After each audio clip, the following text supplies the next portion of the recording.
I always say don't start out with the black color pencil, but there are some special cases, for instance, with this butterfly that requires it to be your starter because it's actually a good outline for getting the pattern down and also working with the location of where everything is proportionally.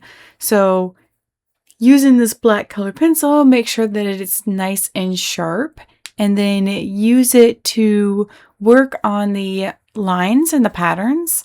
And then any of the little round or oval shapes, just pretty much make it look as natural as possible. But you really want to make a trace beforehand, just something that's light so that you can get the proportions down as best as possible or as accurate as possible, especially when it comes to insects or animals that have certain patterns.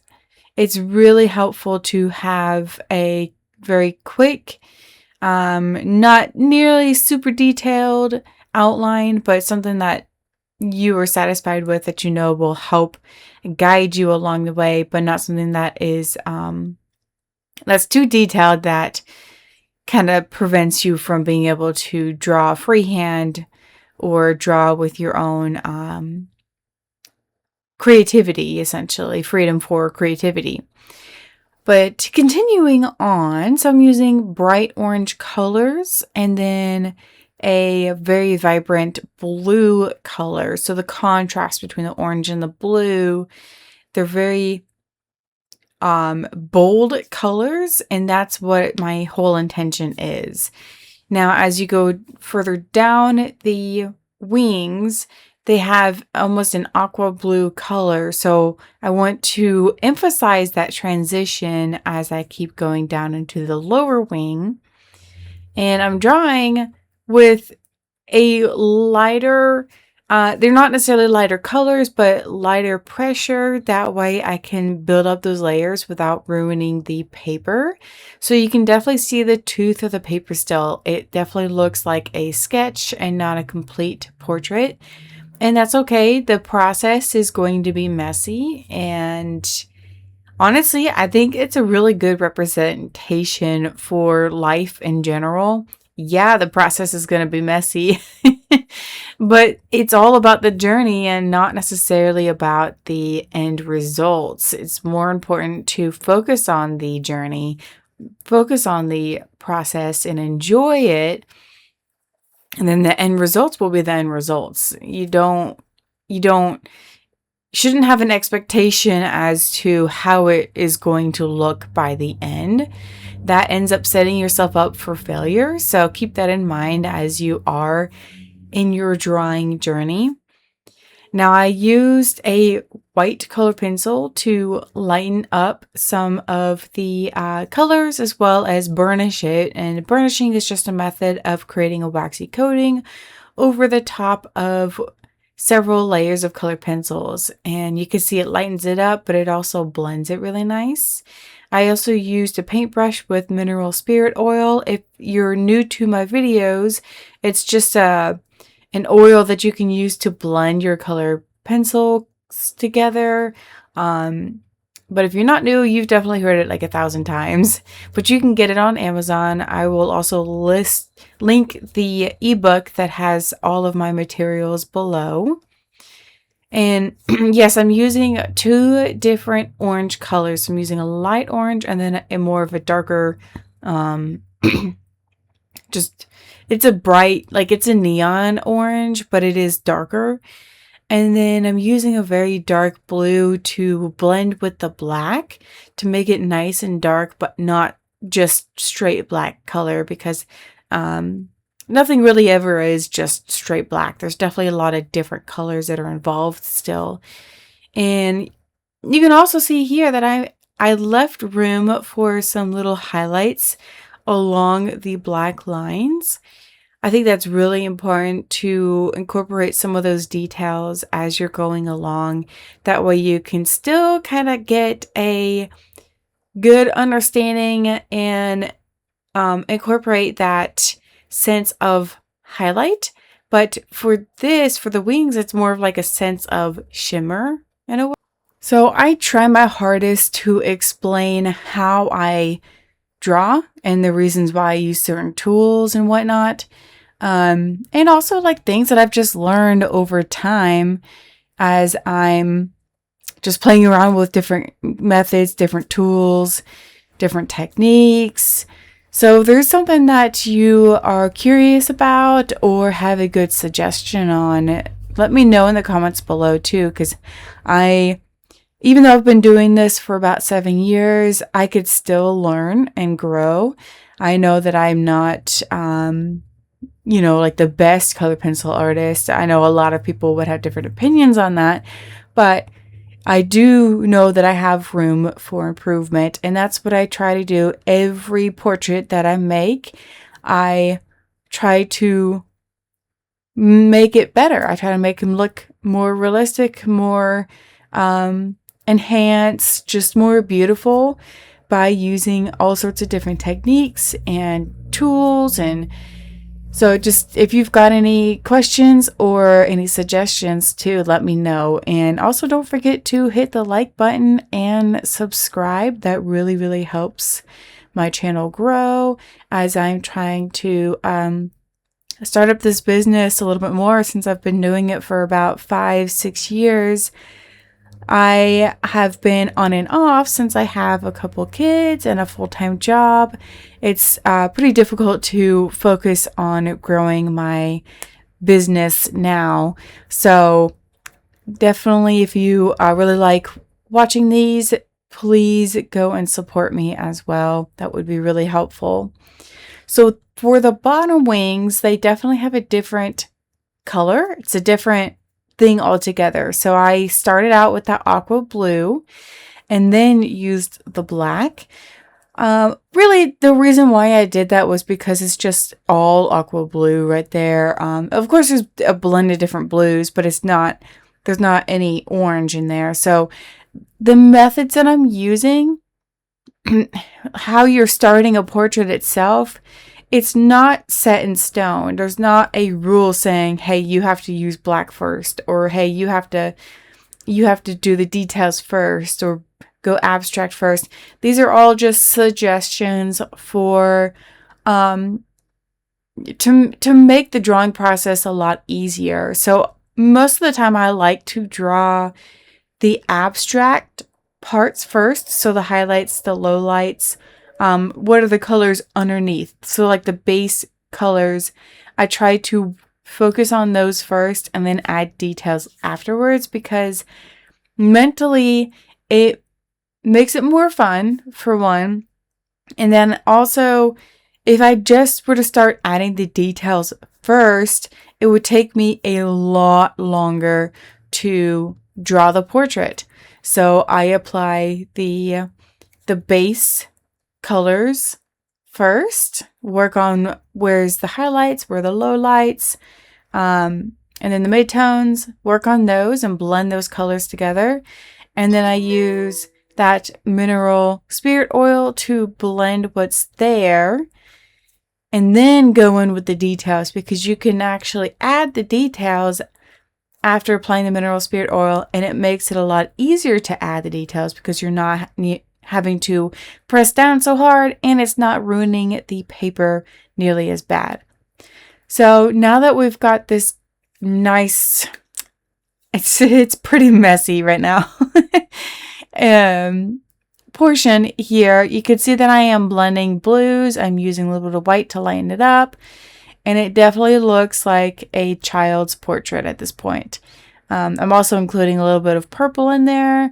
I added the purple a little bit later on because I didn't see it at first, but as I started to look at the portrait, I saw a lot more purple in there. I mean, it's in the name of the butterfly, red spotted purple butterfly. Of course there's purple in there. How could I not include it? So I ended up adding that. And if you're going to include a new color halfway through the portrait, make sure that you incorporate it through the rest of the portrait that you've already completed. That way it looks cohesive. I'll tell you what though, this is a really good example for making sure you have a good variety of color pencils. If you can already see that I've used more than 5 colors in this portrait. So I'm always recommending to all my students, pick out no less than 5 color pencils, and then you can add on different ones as you go along. It's really important to have a variety, because what it does is it makes it look a lot more realistic, more like it's popping out of the paper when you have such a huge variety. And it can be a variety of orange colors, it can be a variety of blue, it can even be like a color that's really, really close to black, and use that alongside the black color pencil. Now, the method that you just saw, that tool that you saw, that's an electric eraser, and I use that to create these little marks everywhere. And the trick to getting it to work nice and sharp is to make sure you have all of that waxy color off of the end of the eraser, so you can erase it on something else. I use my thumb and I just run it along my thumbnail, and it does get that off, but that makes it a lot easier to have more sharper details as you're using it to erase. And in the middle section here, I don't really like drawing the middle sections because it's just kind of boring. And it's very much like an awkward shape a lot of the time. So it's just what you got to do though. You still have to, unfortunately, you still have to draw the portrait, and there's going to be sections that you're not going to like nearly as much. For me, I don't like drawing mouths, really, like especially if it's open mouths. I'm just not into it. But you really still need to do it, or your portrait's just not going to be complete. It's going to look a little awkward if you just skip the sections you don't want to do. But it's all a learning curve, and even though you may not like doing a certain section, you might end up liking it overall once you've mastered it a little bit better, because you've practiced drawing it for so long. So something that you may not like at one point in time, that could change over time. So just keep an open mind as you're drawing. I have definitely had to keep an open mind as I'm drawing, because there's been many, many, many subjects that I was very intimidated by, and I still threw myself into it, and I ended up loving the results, even though it may have been a pain in the butt to begin with, like during the process, but that's just the way it is. So in this middle section, I used a little bit of purple, a little bit of orange in there, because I want it to be consistent. I want it to be cohesive with the rest of the portrait. You may not see that color, but it's there. I promise you. The more you practice looking at your reference image and looking at the colors, the more you'll start to see other colors that you may not have noticed in the beginning. And that is called, it's a second nature, but it's called mastering your artist eye, in a way, where you start to really see certain patterns, certain colors, certain shapes, and you become better at drawing proportionally. You become better at using, understanding color theory more and using different colors. You just become better at all of it the more that you train your eye to start to see some of those things. So it's in this portrait here, you can see that the methods that I used are a little bit different than when I first started out. So I used purple to draw the lines on the bottom wing instead of black. I should have started using purple for the very beginning, but I didn't see that color right away. even after 7 years of drawing, I'm still learning and I'm learning as I'm drawing it at the same time. So that's okay if you start to see something that you're like, oh, I really should have added this color, or I should have done this method instead. Just do it. And you're still going to end up with a beautiful portrait. It just may look a little bit better on one side compared to the other, but you can always go back in and fix a little bit of it and make it look more cohesive overall. So keep that in mind. Don't discourage yourself because you just aren't there mentally. You haven't mentally trained yourself over time. The only way to master a thing is to do it, is to practice it. So you can't just get good at it by sitting back and not doing anything, right? So just go and do it and be okay with it not looking good. Be okay with it when you have a higher expectation of the results. Like I said earlier, it's not about the results. If you have expectations of how it's going to look, you're going to be disappointed and not as encouraged to continue practicing. Just start to enjoy the process of it and enjoy just playing around with different colors, having less fear of messing up and more enjoyment of the creativity, the creative part of the whole process itself. I used to be really strict on my methods too of, when I first started drawing, I wanted to get those details in right then and there. But I learned that drawing it messy to begin with is okay, and you don't have to have the details right away.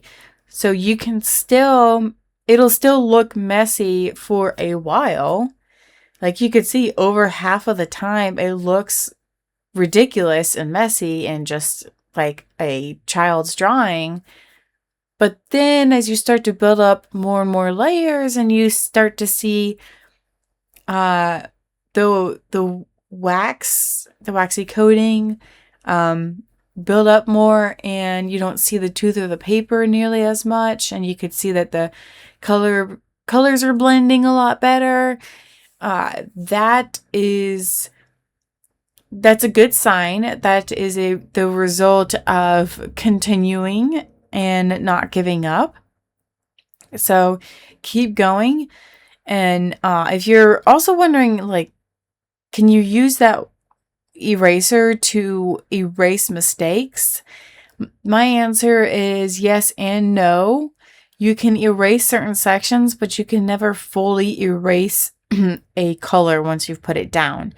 So that's why a lot of people are highly intimidated by color pencils, because it's there's no room for mistakes, essentially. But that's a little bit of a misconception, because there is some room for mistakes because you can apply more colors on top of that mistake as long as it's not heavily saturated in something. So you can still kind of fix something as long as it's within the portrait, not outside of it, and it's a lighter mistake. So if it's not been built up over time, or let's say like in the orange section, what happened there was I drew orange over a spot that's supposed to be white.